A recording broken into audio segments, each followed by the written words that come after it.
ॐ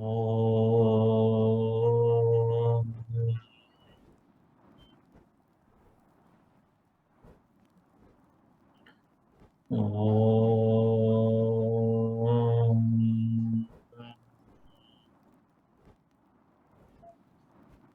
ॐ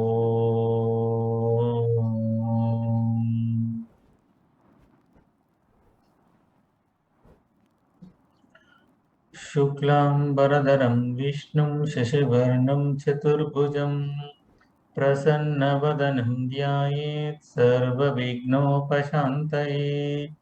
सरस्वतीं नमस्तुभ्यं वरदे कामरूपिणी विद्यारम्भं करिष्यामि सिद्धिर्भवतु मे सदा गुरुर्ब्रह्मा गुरुर्विष्णुः गुरुर्देवो महेश्वरः गुरुः साक्षात् परं ब्रह्म तस्मै श्रीगुरवे नमः ॐ शान्ति शान्ति शान्तिः Welcome to Patanjali Yoga Sutra session. In the last class, we have discussed about who is Patanjali and what is yoga. I think we have not discussed about what is a sutra, correct? Yeah. So in today's session, we will discuss what is a sutra because the topic is Patanjali Yoga Sutras. I hope you all are very clear who is this Patanjali, the great contributor for the mind, for the speech, for the body. And the definition of yoga, yujyate anena iti yogaha, that which unites is yoga. And here I would like to say a little bit more. When we say yujyate anena iti yogaha, that which unites is yoga. If I take karma as a tool to connect myself with Ishvara, then it will become karma yoga. If I take the devotion to connect myself with the Ishvara, devotion is called bhakti. Then bhakti yoga. So bhakti is the tool which is helping me to connect myself with the Ishvara. Hence bhakti yoga. Like jnana yoga. There are so many yogas. But definition of yoga is union, united, that which helps us to connect ourselves with the Supreme Self. And after translation, we will see what is Sutra. Om. 皆さんこんばんは。前回から、イントロダクションに入っています。パタンジャリヨーガスートラです。前回のクラスでは、パタンジャリとは誰なのか、それからヨーガの一般定義について学んでいます。簡単に復習をしていきましょう。皆さん、パタンジャリがどんな人か、どんな偉大なる人物だったか覚えていますか？マインドとスピーチ、言葉と身体。この3つの分野で非常に多大なる貢献をしている聖戦であるということが一つ確認されました。でそれからヨーガの一般定義ですけれども、ユッチャテアネーナイティヨーガ派で、つなぐこと、結ぶこと、統合することがヨーガである。つまり、個別の自己と思考の自己とをつなぐこと。でそれを助けるものがヨーガであるという意味合いでした。これが一番広く使われている、認識されているヨーガのという言葉の語源から発生しているヨーガという言葉の語源を見たときに出てくる一般的な定義です。で、この今言っちゃってアネナイティヨーガ派、ヨーガとは個々と思考の自己をつなぐことでしたけれども、ちなみにそのカルマ、行為によって自らがイーシュワラとつながる。そのカルマが自分とイーシュワラがつながる手助けをしてくれる。その手段であるとき、それはカルマヨーガというふうに呼ばれます。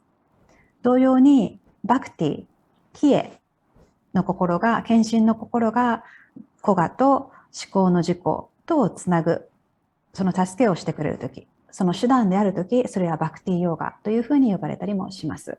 というように、ヨーガっていう話になると、いろんな個別の回答も出てき得ますけれども、一番一般的なものとしては、古賀と思考の自己をつなぐことであるし、その手段となる、助けとなるのがヨーガであるともいうことができます。というところまで前回確認、今ちょっと補足をしましたが、確認をしています。で、今日はですね、パタンジャリのヨーガスートラですから、残ったスートラの部分を見てから、パタンジャリヨーガスートラの本編に入っていきたいと思います。Now, let us discuss about the sutra. Sutra, in general translation, means a thread. Sutra means a thread. The thread which is used to connect the things. Like I take the flowers, and with the individual flower, with the help of the thread, you can make a garland. So that which unites the things together is called sutra in a simple conventional translation. But when we say sutra literature, there is something. Of course, in the sutra literature also, we are trying to make a garland with all the sutras together to make it Purnam, to make it completely.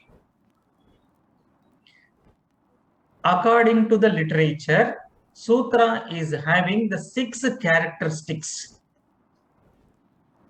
Before explaining what is sutra, I will give some example. How you define human being?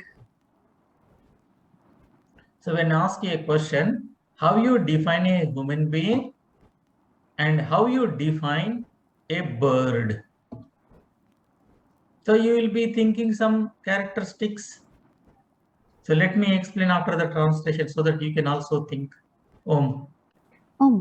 それではスートラの定義に入っていきたいと思います。私たちはスートラってよく言ってますけれども、このスートラ文学というか、スートラという習字法といいますか、このスートラという形式で何かを書くときっていうのは特別なルールが定められています。で、スートラというのは時義的には紐という意味ですね。で、紐って何に使うかというと、何かと何かをつなぐときに使うものが紐ですよね。例えば、花をつなげると、花の首飾りが、レイができたりしますよね。で、あんな風に何かと何かをつなぐものがスートラです。で、それが一番シンプルな、なんて言うんでしょう、一般的な単語の意味ですけれども、これが文学、習字法になった時には一体どんな意味を持つかというと、そこでも引き続き、つなぐものという意味を持ちます。で、その何かと何かをつないで、プールな完全なものを作りたいわけですね。で、その時に使うのがスートラです。花の首飾りも輪っかにして完成品を作りたいですよね。で、そういう時に何かと何かをつないで何かを完成させる時に使うのがスートラです。で、その何と何をつなぐのかっていうのはまだ先生おっしゃらなかったので、後で出てくるかもしれません。で、このスートラについてちょっと考えていくときに、定義が6つなされています。これらを全部満たすものがスートラであるというふうにされているんですね。で、その定義は詳しく見ていくとして、それを考えるために一つ先生が、皆さんにちょっと考えてみてくださいという質問を出しています。皆さん、定義をするときにですね、例えば、人、人間の定義って何でしょうか？じゃあ、鳥ですね。空を飛ぶ鳥の定義って何でしょうか？定義をするときって一体どんなふうにすれば定義が成立するんでしょうか？スートラの定義をしようとして、定義の定義を見ています。So now there is according to our scriptures, we are having the 6 characteristics to define the sutra. So now that 6 characteristics are given in the form of a shloka. Now I will chant that shloka. Alpaksharamasandigdham Saravat Vishvato Mukham Astobham Manavadhyam Cha Sutram Sutra Vidho Viduhu. So in a form of shloka, our great rishis, the great Mahatmas, given the 6 characteristics to say something as a sutra literature. Otherwise, what happens? I write a textbook, then I can say Sutras by Srinivas. What you written? All the paragraphs. all the lectures. And take the Bhagavad Gita. We don't say Bhagavad Gita sutras. We say Bhagavad Gita shlokas. But when you look at the Patanjali sutras, you don't say Patanjali yoga shlokas. You say Patanjali yoga sutras. So that means a shloka is different, sutra is different, statement, that is sentences are different. Then what is sutra? Number one, alpaksharam, which will have very few letters. で定義の定義を見ていくのかなと思いきや、定義の定義っていうところには深入りせずに、早速スートラの定義に入っています。で、私たちですね、この6つの定義がスートラにはあると言いましたけれども、皆さんにすでにお手元にお配りしているように、そこに載っているように、このオレンジで囲っているところですね。スートラの定義は、シュローカ形式で書かれています。シュローカは説というふうに訳されたりしますね。韻律があるものもあれば、韻律がないものもあったりします。で、この説の形でスートラの定義っていうのがなされていますね。で、スートラとか、じゃあシュローカとかいうのが出てきたときに、バガバットギーターのことを指して、私たちは誰もバガバットギータースートラとは呼びませんし、パタンジャリヨーガスートラを指してパタンジャリヨーガシュローカとも言いませんよね。何かしら明確な定義がスートラにはあるはずです。で、それを定義がないと何が起きてしまうかというと、シュリニバス先生が例えば、こんな素晴らしい著作を書いたと、これをシュリニバススートラと名付けようみたいに書いてしまって、蓋開けてみたら、巨大な辞書みたいな、辞書っていうか、長い文章みたいなのができてしまっていたら、そんなのは、それもスートラって呼ぶのっていう感じですね。で、呼ばないんですね。で、今の例からわかるように、スートラの、定義の一つ目。まず先生が今、資料から読んでくださいましたけど、その一番最初に書かれている部分ですね。括弧1というふうに皆さんのお手元に書いてあるところです。アルパアクシャラン、アルパアクシャラン、アルパアクシャラン。で、アルパっていうのは少ないとか小さいという意味で、アクシャランっていうのは音とか文字という意味です。なので、文字数が少ないことという意味ですね。もう少し詳しく見ていくんだと思います。ちょっと先生のお話を聞いていきましょう。So when we say alpaksharam, concise, giving a lot of information clearly in the few words, in a few letters, that is alpaksharam. That gives speak less, listen more. Alpaksharam, very less, concise, to the point, but at the same time, it gives so much knowledge, so much information. It is like a seed. When you take a seed is very small, but when you fertilize, the seed will sprout. From the sprout, it will become plant. From the plant, it will become the tree. That means the potentiality of manifesting this big tree is there in that small tiny seed. That is alpaksharam. The second one comes asandigdam. It is very concise, very abbreviate. There is a possibility of so many mistakes, so many doubts may be there when I read the sutras. Because I said it is very small, limited words, limited letters. That means you may be thinking, the message may not be conveyed properly. For that, giving the answer, the second point, asandigdam, doubtless. These, even though it is the alpaksharam, but they do not give rise to any doubt. Without any doubt. That is a asandigdam om. 一つ目の定義を今見ています。アルパアクシャランですね。少ない音、文字。で、つまりは簡潔であることという意味です。最小限の文字を使って極力少ない文字で簡潔に書くこと。で、簡潔ですけれども、情報量が少ない、教えの量が少ないというわけではないですね。たくさんの情報、たくさんの教えを最も少ない文字数に落とし込んで書きましょうということですね。で、先生今 speak less, listen more と言いましたけれど、私たちもそんな風に効果的に言葉を発することができるようになるといいですよね。なので一つ目の定義は簡潔であることです。で、そのためには最小限の文字数で書きましょうというふうにも言われます。次にですね、2番目です。アサンリクタンですけれども、文字数が少ない、言葉数が少ないとなったときに、よく起こることっていうのは誤解が生まれたりすることですよね。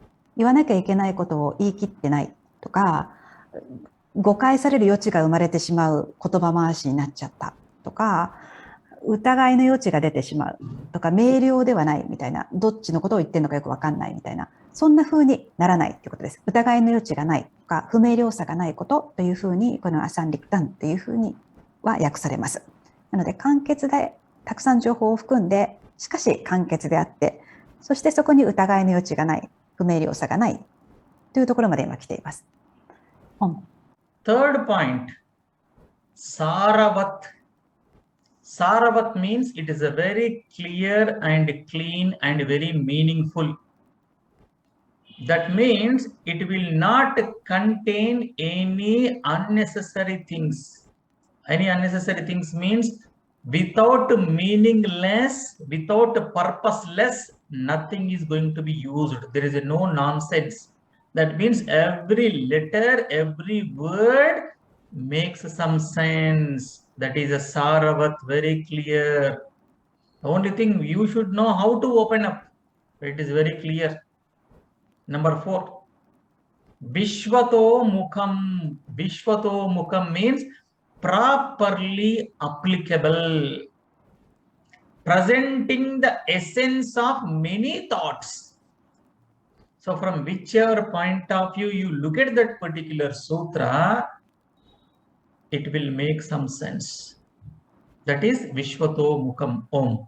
で皆さんすみません。1点目のところで先生が例を挙げてくださったのを一つ飛び抜かしていました。少ない文字数で簡潔であることですね。で、この挙げてくださった例は、木の種を挙げてくださいましたね。種の形っていうのは本当にちっちゃいですよね。最小限ですけど、その中には大きな木が育つという可能性が眠っていますよね。なので、例えば、大きな木を育てたいと思った時に、大きな木を山から移植してくるよりも、種を持ってきて、ここに植えた方が、はるかに少ないエネルギーで、ここに大きな木を持つことができるわけですよね。なので、その種のように小さい、そこに重要な可能性がぐっと込められていて、あとはうまく花を咲かせるのみという、そんな状況にあるのがこのスートラでもありますね。で、今3つ目の定義にそして入っています。サーラバット、サーラバット。で、これは内容があるっていう意味です。意味が、きちっとあるとか実質的なものであるっていうことですね。どういうことかというと、すべての言葉がそれぞれに完全に意味を持っているということです。不要な言葉がない。意味のない言葉がない。目的に資しない言葉がないという意味でもありますね。なので、一語一語、すべての単語が何かしらとっても重要な役割を持ってそこに存在しているという意味で内容があるという意味になります。4つ目の定義まで先生今説明してくださいました。ビシバトームカンですね。これは主題についての知識であるということですね。なので、それを読んだときに、そこで言わんとしている著者の編者の意図がきちっと展開され得る可能性を、読み手に読まれ得る可能性を持っているということです。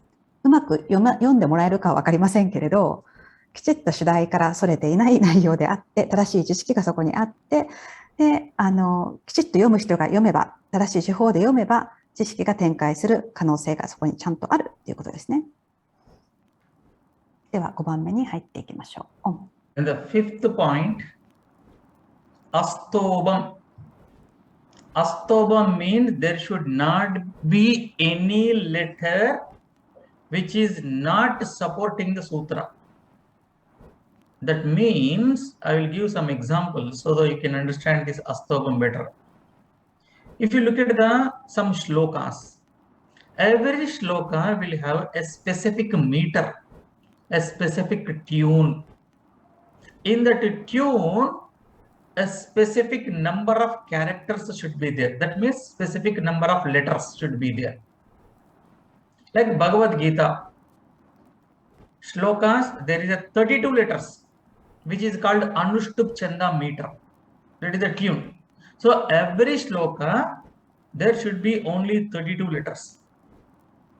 And sometimes to make the 32 letters, authors will use some word like a ha, hu, cha, which will not disturb the meaning. At the same time, they may not helpful to give extra meaning. Neither they disturb the meaning, nor they will give the extra meaning. They are only used to fulfill the number of letters in that meter. But whereas in the sutra literature, there should not be any letter like that which was without having the purpose. That is called astobam. That means every letter in the sutra is contributing something to understand the meaning of the sutra. Without purpose, there is no letter. That is called astobam, coherent. Now, sixth point, anavadyam. Anavadyam means irrefutable, that which cannot be refuted, blemishless. Everything is useful. You cannot say this is not required, this is something wrong. You cannot prove. That is anavadyam. So wherever these 6 characters are there, that particular literature is called sutra literature. And in the sutra literature, when author uses one particular word in one place or one particular sutra in one place, if the same theme is required for some other place, is not going to use again. Because if you use, that is going to be the extra sutra. So hence they should be very clear. And according to the Sanskrit grammar point of view, these grammarians mean the Sanskrit grammarians, when they are writing the scriptures or any text, if they can able to save off the syllable of matra, it is considered that they celebrate like a big function like a new child came into their family. That much happiness. Wow, with my intelligence, with my knowledge, with my grammar skill, I saved the off the letter. Putrotsaham manyante. They celebrate like a child came in the family, new child. That means every letter is very, very important. Om. それでは、5つ目の定義を見ています。アストーバンですね。アストーバンっていうのは不要な文字が一切ないこと。なんか他の定義と似てるなって、1、3と似てるなっていうふうに思うかもしれませんけど、ここはちょっと特別な意味があります。シュローカを見てみると韻律があるものが多いですけれども、そのシュローカで、例えばバカバットギーターだと、一つのシュローカには32音なければいけないというふうに決まっています。すべての節が32音から構成されていて、すべてじゃないですね。大半のものが、32音から構成されていて、それはアヌシュトゥブ・チャンダメーターというふうに名前がついています。そのような名前が韻律についているわけですね。で、他の、韻律もいくつかギータには使われていますが、例えばそのようにして、いずれかの韻律っていうのがシュローカには使われています、ギータの中では。で、その時に32に合わせなければいけないので、たまには32に合わないことがありますよね。あと1音足りない、2音足りないっていう時に、ふーとか、はーとか、ちゃーとか、そのシュローカの意味を邪魔はしないけれども、何の意味を特に加えない、この韻律を揃えるためだけの音みたいなのが加えられることが結構あります。そういったものを必要としないっていうことですね。こういったものは全く意味をなさないものですから、3番の定義に当てはまり合いませんよね。すべての言葉が完全に意味をそれぞれ持っているっていうのを満たすことができませんから、この韻律を揃えるときに使われるストーバンっていうのが使われないというのが5つ目の定義になります。で、6つ目ですね。で、それをすると、3と5をすると、1の完結であることというのが叶うわけですね。で、6つ目の定義です。アナバディアン。アナバディアン。これは、そこに書かれている知識に批判の余地がないこと。つまり、間違っていないことです。間違っていると、これ違うんじゃない？これ従わなくていいんじゃない？やらなくていいんじゃない？っていうふうになるので、そこには何の間違いもないことが、このアナバディアンです。で、これらの6つの定義を満たすものがスートラと呼ばれるわけですね。6つ全部満たしていなければいけません。で、スートラ文学においては、こんな風な定義があるので、繰り返しはもう避けられます。とにかく繰り返しが避けられるので、ものすごく簡潔ではあるけれど、誤解を生みやすかったりしますよね。その読み方を知らないと、どの繰り返しが避けられたのかっていうのを理解できない限り正しく読み解けなかったりしますけれども、本当極力繰り返しが不要なものは全部避けられます。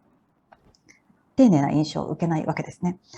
で、そうですね。で、この繰り返しを避けるっていうのは別にスートラだけではなくって、このベーダ文化の中では非常に一般的なものでして、例えばサンスクリット語の文法家などはいろんなものを書いたりとかするときに、音を一つ省略することができたとき、これは繰り返しだなとか、これは実際不要だったなというふうな形で、一個でも音節のこの不要なものを見つけて、何かに置き換えたりとか取り除くことができたときに、大宴会を開きたいぐらいな感じでお祝いをします。もうなんか息子が生まれたぐらいな感じでお祝いをするんですね。プットラって言ったので息子ですね。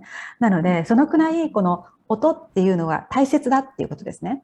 一つの音がどれだけの意味を持ち得るかということを考えて、じゃあ不要な音っていうのは省きましょうという形になるわけです。というように、スートラも同じく簡潔であること、そしてそこに簡潔であるけれども、踏み絵要素や疑いの余地がないこと、そして全ての言葉が確実に意味を持っているものであって、そこに説かれていることが読んだものが適切に展開すれば理解できるものであること、そしてこの韻律を揃えるための不要な音っていうのが含まれず、書かれている知識には間違いがない。この6つの定義をすべて満たすものがスートラであって、私たちが今から勉強していくパタンジャリヨーガスートラになります。And there are so many sutra literatures are available. I'll give the few names for your information. For the Vedanta, we are having the Brahma Sutras written by Veda Vyasa.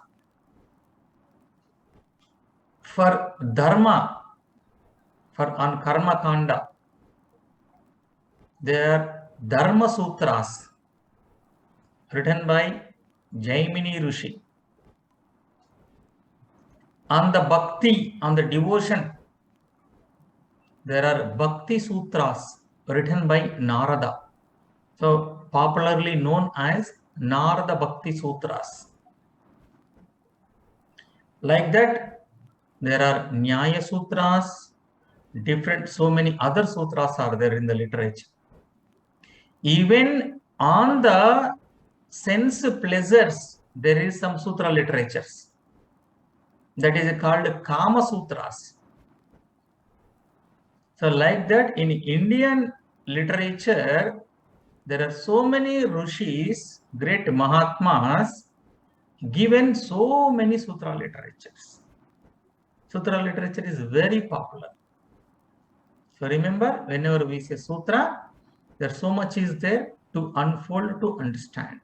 This is the basic information about the sutra. Now, before we enter into the Patanjali Yoga Sutras, we will be looking at some of the different aspects so that we will be ready with equipments, everything to enter into the Yoga Sutras. Om. このようにして今スートラの定義というものを見てきました。で、他にですね、スートラと呼ばれるものにはどんなものがあるかというのを先生がご紹介してくださいましたね。ベーダを勉強していると、いずれ出てくるのはブランマスートラですね。で、これはベーダビアーサによって書かれています。で、他に例えばカルマカンダの部分に含まれるものですけれども、ダルマについて説いたものにダルマスートラというのがあります。ジャイミニ・リシが書いていますね。で、バクティについては、ナーラダが書いたバクティスートラというものがあって、一般的によくナーラダバクティスートラというふうに呼ばれたりしています。で他にもそのニャーナスートラがいろいろあったりとかしますね。知識についてのスートラも存在しています。で、その今、ダルマとかバクティとか、いろんなベーダの知識とかについてのスートラが存在していると言いましたけれども、感覚器官について、についてさえもですよ、この制御しなければいけないって言って、末端にある感官についても、スートラというのが存在していて、それがよく聞くカーマスートラですね。でこのようにして、たくさんの分野、たくさんのトピックにおいて、スートラというものは存在しています。でスートラはこの6つの定義を満たすものですから、まず上手に読み解かなければいけませんし、読み解いたらものすごい知識がそこにはあるっていうことが分かりますよね。なので、スートラというものは、紐解く必要があって、紐解いた時に展開される知識を理解されるものとしてそこに存在しています。ということで、スートラの定義を見終えて、ヨーガスートラの本編に入っていくかと思いきや、もうワンステップちょっと準備をしてから入っていくみたいです。お話を続けて聞いてみましょう。And there are 3 types of students are addressed by Patanjali Maharshi in the Patanjali Yoga Sutras. Let us know who are those 3 types of students. In Sanskrit literature, we use the word, these 3 students. Number 1, Uttama Adhikari. Uttama Adhikari means the adept student, matured enough to understand whatever the teacher says. Without giving much explanation, that person can understand. You just give the hint, student will catch the point. Very intellectual and Sukshma Buddhi, can understand very subtle level. That person is called Uttamadhikari, adept student. Number 2, Madhyamadhikari. So Madhyamadhikari means these students also will understand not just by the hint. You have to elaborate and you have to explain a little bit. So you explain something, you say something, and you explain something, then this person, there is a possibility of understanding the things. That means that person's intellect not that much sharp. So you have to not only give the hint, you need to give a little bit more explanation. That is a Madhyamadhikari. Then the third point, Adhamadhikari. Adhamadhikari means if you just simply give the hint, that person cannot understand anything. And you need to explain, even after explaining also there is a doubt to understand clearly. So you have to explain, you have to give some examples, you have to elaborate, you have to explain so much to understand the simple point. That is called Adhamadhikari. So this is one of the way looking at the 3 students. Then I will tell how we can look at these 3 students from the different point of view also. Om. それではですね、ちょっと私たち自身についてもこれは考えるようなお話になってきています。何かを学ぶときっていうのは、その生徒について種類分けができます。でここでは3種類の生徒というものを先生が言及してくださっています。でこれは聖典を学ぶときとかによく言われたりすることですね。で1つ目の種類はウッタマ・アディカーリと言います。ウッタマ・アディカーリ。ウッタマっていうのは最上のという意味ですね。一番のという意味です。でこれはもう熟達した生徒で学びの度合いがかなり進んでいたり理解力がある生徒を指しています。先生が教えを説くときになんかヒントをポッと1言えば10分かるみたいなことですね。一言言えばそこからぐっと理解が深まって先生の説明とか例を挙げてとかそういう先生側の労力っていうのが本当にかからない生徒です。でスークシュマブッティヒ、つまり微細なブッティ、微細なものを理解する知性、研ぎ澄まされた知性というものがすでに培われている生徒を指します。2番目の生徒はマッディヤマ・アディカーリと言います。マッディヤマ・アディカーリ。これは日本語は何と当てたらいいんでしょうかね。中くらいのレベルの生徒です。ちょっと学びが進んでいる生徒ですね。なんか適切ないい言葉があるといいですけれど。で、この生徒にはどうかというと、ちょっとヒントをあげたぐらいじゃ分かりません。みたいな。1言っても1受け止めきれないみたいな感じですね。なので、しっかり説明をすることが必要です。1について10話すと、7、8、9、10分かるかもしれないみたいな、そんな生徒ですね。でもそのためには説明も何度か繰り返す必要があったりしますね。なので知性もまだそのシュークシュマブッティ、微細なブッティというものは確立されておらず、まだ粗大なもの、目に見えること、聞いてわかることを学んできたような、そんな私たちが思う一般的な知性を持っているような、そんなレベルの生徒がこの注意の生徒です。で、3つ目、アダマ・アディカーリですね。アダマ・アディカーリ。で、この生徒は一番出来の悪い生徒とかいうのじゃないです。まず初心者という感じですね。ビギナーな感じです。で、ヒントじゃ何もわかりません。説明してもよくわかりません。繰り返してもよくわかりません。なので先生はたくさん例を挙げてくれます。例を出して、あの手この手で先生が頑張ってものすごい労力をかけて説明をすると、あ、ちょっとわかるような気がしてきたかもみたいな、もうこれが一番私たちに合ってるかもしれませんね。私はこんな感じです。なので、こんな風に3種に生徒を分けることができます。で、この3種に今分けましたけど、なんで分けたのか。それを理解するため、何のために分ける必要がなかったら分ける必要もないですからね。どんな風にこの分けるのが意味を持つのかについて先生が今から説明をしてくださいます。And the same these three adhikaris can also be looked at from the different point of view. The different point is Uttamadhikari means this person has done enough sadhanas, enough preparation. Now just almost reached the goal, but not reached the goal. It is like when you travel from one country to the other country, your flight is landed in another country. For example, now from the Japan, you are coming to India. And your flight is landed in India. But it does not mean that you have arrived India technically. So when you are called arrived to India, after landing the flight, you need to get down from the flight. Then you need to collect your baggage. Then undergo the security check. Then undergo the immigration process. Then you will be on your passport. The immigration officer will put a stamp arrival. Then only you are considered that you have arrived to the India. As long as there is no arrival stamp on your passport, you have not considered that you have arrived India. Technically, legally. So you are like a Uttamadhikari. You are landed in India. That's it. Not arrived to India. Landed in India, not arrived to India. So much difference in technical way. That is the Uttamadhikari. Madhyamadhikari. You are started from Tokyo. You have to come to Hyderabad because I am living in Hyderabad. And there is no direct flight from Tokyo to Hyderabad. So what we do? We have to take the two flights, connecting flights.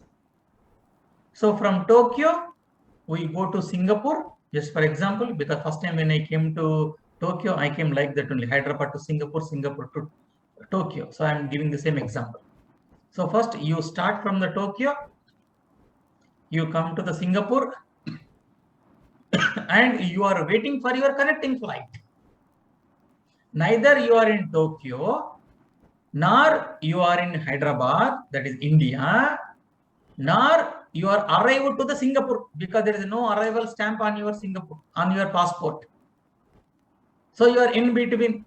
So you are called Madhyamadhikari. Then another person, Adhamadhikari. You have planned to visit India. You prepared everything. You got your tickets and you got your baggage, luggage, everything is packed. You started from your home, you reached the airport. You are standing in a queue for the security check, for the immigration and all these things. Still you are in a Tokyo. Departure stamp is not there on your passport. Even though there is a departure stamp is there on the passport, still you are in an airport, not yet boarded in the flight. So you are called Adhamadikari. So in this way also we can look at it. So in a brief, you are very near to the goal, Uttamadikari. You are somewhere away from the goal, but not yet in the beginning. You are in between, Madhyamadikari. You have started your journey just now to reach the goal. You are Adhamadikari. In this way also we can look at these are three types of students. Om. で3種の生徒が何だか挙げてくださいましたよね。ウッタマーディカーリ、マティアマーディカーリ、アダマーディカーリ。でこれらの生徒がそれぞれ、例えばその修行の段階においてどんな段階にある生徒なのかっていう切り口から先生もう一度説明をし直してくださいました。で一つ目のウッタマーディカーリですね。でこの生徒はすでにたくさんの修行を積んできています。今世だけではなくて過去世も含めてですね、たくさんの修行をサーダナを積んできていて、ほとんどゴールしそう。でもまだゴールはしてない。けどゴールに限りなく近いというような制度です。で、例を挙げてくださいました。例えば日本からインドに行くときに飛行機に乗りますよね。で飛行機に乗ってインドの、飛行機がインドに着陸をした。その着陸をした機内に皆さん座っているような人がこのウッタマーディカーリです。で、インドに着いた飛行機の中に座っているとき、まだインドに入国はできていませんよね。本当の意味でついてはいませんよね。ここから飛行機を降りて荷物を取って、荷物は後ですかね、セキュリティチェックを抜けて入国審査があって、そこにスタンプがやっとアライバルって押された時にインドに着いたって本当の意味で言うんですよね。なのでもうちょっとです。もうちょっとだけど、もうちょっと確かにそこには残っているという状態がウッタマーディカーリですね。で、2つ目のマディアマーディカーリは、旅の途中です。東京から先生が住んでらっしゃるハイデラバードに行くときにインドの南の、東側の方ですね。行くときには乗り継ぎ便を利用しないといけません。東京でシンガポールに移動して、そこからハイデラバード便に乗り換えます。で、皆さん、このマディアマーディカーリは今シンガポールにいるような感じです。東京は出たんだけど、ハイデラバードにはついていなくって、シンガポールも別に入国してませんから、シンガポールにもいないんですね。どこにもいません。旅の途中です。そんなのが、マディアマーディカーリの状態ですね。3つ目、アダマアディカーリ。これは、インド旅行を計画して、チケット取って、ビザ取って、パッキングもして、空港まで来た。今からセキュリティチェックを抜けるというところです。まだ出国スタンプ押されてません。初心者と言いましたが、始まりそうで始まってないような、始まったような、旅立ってないような、そんなの、今から始めますっていうのでもちょっとは進んでいますね。ベイビーステップは踏んでいる、そんなところですね。ただまだ出国してませんから、そのくらいの段階、本当に学び始めの段階、修行をし始めの段階です。なので、そういう観点から見ていくと、この1、2、3の生徒というのは、ウッタマーディカーリはほとんどゴールしそう。ゴールに限りなく近い。マディアマーディカーリは旅の途中。アダマ・アディカーリは今旅を始めたばかりというそんな段階の制度についてこの3種の分け方っていうのがなされています。So Patanjali Maharshi takes care of all these three types of students in the Patanjali Yoga Sutras.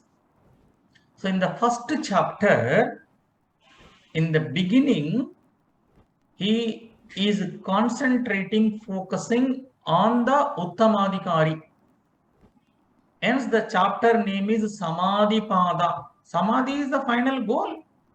If you look at the Ashtanga Yoga, because you already know these names, hence I am mentioning this word. Samadhi is the final state.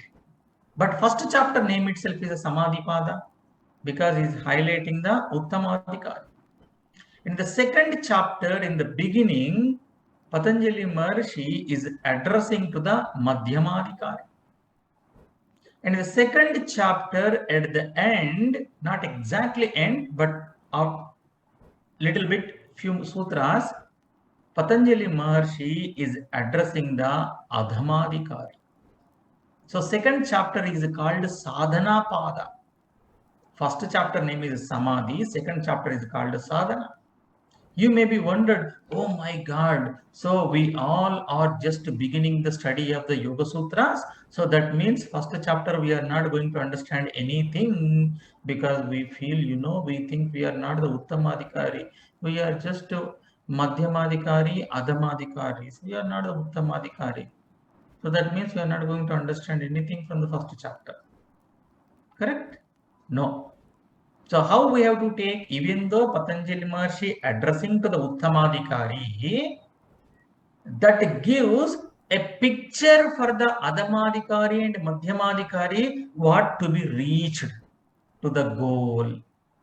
Like before you come to India, what you do, you will inquire everything in the Google, or you go to this travel agent, you will find out everything. Where can I stay? Which are the places I can visit? I am going to the ashram for the yoga vacation for 2 weeks, but my visa is there 3 months. Remaining time I want to spend in India. Where can I spend? Where can I travel? All the information you will get. Sitting in the Japan itself, you are getting the full information. What you want to do? So that you will have the clear goal, clear idea. Once when you reach India, what to do, what not to do. The same way, when Patanjali Maharshi is addressing the Uttamadikari, so we have to listen very carefully, thinking in that this is the thing I need to achieve. For that, I have to prepare myself. That is the Uttamadikari first chapter, Madhyamadikari second chapter beginning, and Adhamadikari the Ashtanga Yoga. So when these topics comes, we will explain to you, and we will give the connections also from the one section to the other section, one situation to the other situation. Wherever there is a possibility, we will try to give the connections to you, because I am also learning along with all of you. Okay?でこの3つの生徒、3種類の生徒ですけれども、パタンジャリヨーガの中でも、パタンジャリヨーガスートラの中でも、この3つの生徒の区分というのが、ヨーガスートラを理解する際に非常に役に立ってきます。どんな風に役に立つかというとですね、パタンジャリヨーガスートラ4章からなっていますよね。で、第1章のサマーディパーダと呼ばれます。サマーディパーダ。で、皆さんアシュタンガヨーガとかご存知の方がばっかりだと思いますから、一番最後のゴール、最終ゴールがサマーディですよね。そのサマーディについて第1章で突然解き始めるというのは何なのか。それはですね、この章がウッタマーディカーリ向けの章だからです。もうちょっとヒントあげれば、あーって最後ゴールについちゃう人向けの内容が第1章に書かれています。で、じゃあ、マディアマーディカーリと、もしかしたらこのアダマーディカーリかもしれない私たちはどうすればいいのというと、救いの手がちゃんと述べられています。第2章に、2つ目の生徒、3つ目の生徒向けの内容が書かれているわけですね。第2章の名前はサーダナパーダというふうに言われます。修行についてですね、サーダナ、そのゴールを達する手段についての章になります。で、この第2章の最初の方、前半はマディアマ・アディカーリ向けです。で、最後の方、後半はアダマ・アディカーリ向けなんですね。で、その最後の方っていうのは具体的にどこからかというと、アシュタンガヨーガのところですね。ここはアダマ・アディカーリ向けです。で、クラスの中において、この章同士の関連性とかスートラ同士の関連性というものも、全体のこのスートラのマッピングができるような形で、機会あるごとに皆さんにお伝えしていきたいと思っています。なんかこう、つらつら知識が均等な分量で均等な重きを持って書かれているわけではなくって、それぞれのスートラ同士に関連性があったり、ここはこのスートラの補足的な内容だったりというような感じで、スートラ同士もいろいろ関連性があって構成があります。でですね、話は戻って、この第1章がウッタマーディカーリ向けであると知ったときに、第1章から勉強しようと思っている私たちは思うわけですよね。ガーンみたいな。じゃあ第1章、これ52節か、52スートラとか3ぐらいありますよね。そんななかったですけど、その回ですよね。これ、何も理解できないじゃん。なんか何しとけばいいの3ヶ月みたいに思うわけですけれど、このウッダマ・アディカーリ向けの章がマディヤマ・アディカーリとアダマ・アディカーリに何も教えてくれないかというと、全くそんなことはありません。そうじゃないんですね。どういうことかというと、私たちインドに旅行に行くときに計画をしますよね。まず日本に住んでいながら旅行代理店に行って調べたり、Google で検索をしたり、旅行サイトを見てみたりとかして、インドにおいてどこに行くべきか、何をしないべきか、そんなことを考えますよね。どんな体験学習みたいなのをやってみたいのかとか、観光地に行きたいのかとか。で、自分がどこに行くべきなのかっていうのが分かってないと、実際インドに行ってから困ってしまいますよね。で、どこに行っていいかわからないときは、私たちどこにも大体行けませんから、その目的地をはっきりさせる必要があって、私たち下調べしますよね。それと同じことを、このパタンジャリヨガスートラの第1章は、マディヤマ・アディカーリとアダマ・アディカーリにしてくれます。私たちが今目指そうとしているその遠くのゴールの絵を見せてくれるわけですね。で、それを見ることによって、あそこに自分は行きたいんだと、そうだったら今こんな準備をしなきゃいけないなとか、この準備、今やってることの意味を見失いそうだけど、ゴール、あそこにたどり着くためだったらもうちょっと頑張れるぞというような感じで、この2つ目の生徒、3つ目の生徒を大いにその目標に向かって前進させてくれる大きな役割というのもこの第1章というのは担っています。Next comes, still we are not entering in the Yoga Sutras, okay? In the tradition, before you start any textbook, there is a prayer shloka. Everywhere, any book, there should be a prayer. That is a tradition. Tradition means following the footprints of our rishis or our elders. That is called a tradition, parampara. And if you look at the Patanjali Yoga Sutras, there is no prayer. It starts directly with Ata Yoga Anushasanam. No prayer is there. Can we think Patanjali don't know that he should follow the tradition? Oh my God, how can I say that Patanjali is not following the tradition? Because he is a great Rishi. I am an ordinary person. How can I comment on Patanjali? That means I should know something. Why there is no prayer, or is the prayer is there? Yes, there is a prayer without a prayer. When I say there is a prayer means, yes, there is a prayer. Without a prayer means according to our general understanding of prayer means, that is not there. So prayer means what we do, like every class, how we are starting? Om Shuklam Bradram Vishnum Shivarnam Sarpujam or Saraswati Namastubhyam Gurur Brahma. Some shlokas we are chanting as a prayers, as a gratitude, expressing our devotion to the Ishvara. But in the Patanjali Yoga Sutra, there is no specific prayer. Why? There should not be prayer. Because it is a sutra literature.